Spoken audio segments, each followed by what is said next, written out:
W.F. Howes presents an unabridged recording of Fever Beach by Carl Hiaasen, narrated by Tyler Keyes. Chapter 1. On the afternoon of September 20th, dishwasher gray and rainy, a man named Dale Figgo picked up a hitchhiker on Gus Grissom Boulevard in Tangelo Shores, Florida. The hitchhiker, who reminded Figgo of Danny DeVito, asked for a lift to the interstate. Figgo agreed to take him there after finishing an errand. The distance to the highway wasn't far, and the hitchhiker would have walked if not for the pounding thunder and wild lightning. As a boy, he had witnessed a neighbor's gelded llama struck to the ground by a bolt that lit up the small Wisconsin pasture like Lambeau Field. The llama had survived the shock, but from then on yipped day and night like an addled collie.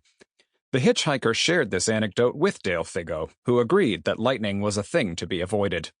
Soon they entered a manicured subdivision called Sanctuary Falls, where Figgo eased his Dodge Ram 1500 quad cab to the curb and told the hitchhiker what was about to happen. The hitchhiker placed his backpack on the floorboard and pivoted warily toward the back seat, where he saw an assault rifle, a can of bear spray, a sex doll made to look like the lower torso of a woman, and a pile of clear Ziploc bags. Each bag contained a handful of what appeared to be beach sand and a garishly printed flyer. Reading upside down, the hitchhiker saw that one of the words was Jewish. Figgo began sorting and stacking the bags on the console. "I'll drive," he said. "You throw." "Do what?" "The sand is for weight, also so the baggies won't blow away." The hitchhiker said, "I'm pretty sure Holocaust isn't spelled with a K." "And I'm pretty sure I didn't tell you to proof-teach my business."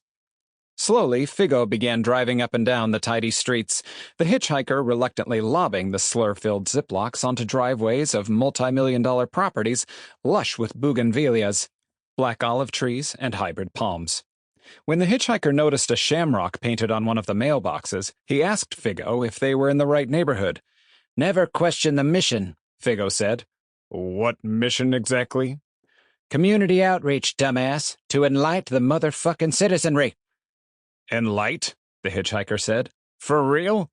Figgo reached across and popped him in the jaw. "What the hell?" cried the hitchhiker, rubbing his chin. It was the first time he'd been slugged by a driver. Propositioned, sure. Robbed, too many times to count. But never once punched. And he'd thumbed his way from coast to coast. Figgo said, "You want to ride to 95 or not?" The rain was falling harder, the thunder more ominous. "Why'd you hit me? For Christ's sake, I'm old enough to be your dad." "Just keeping it real." Sample complete. Ready to continue?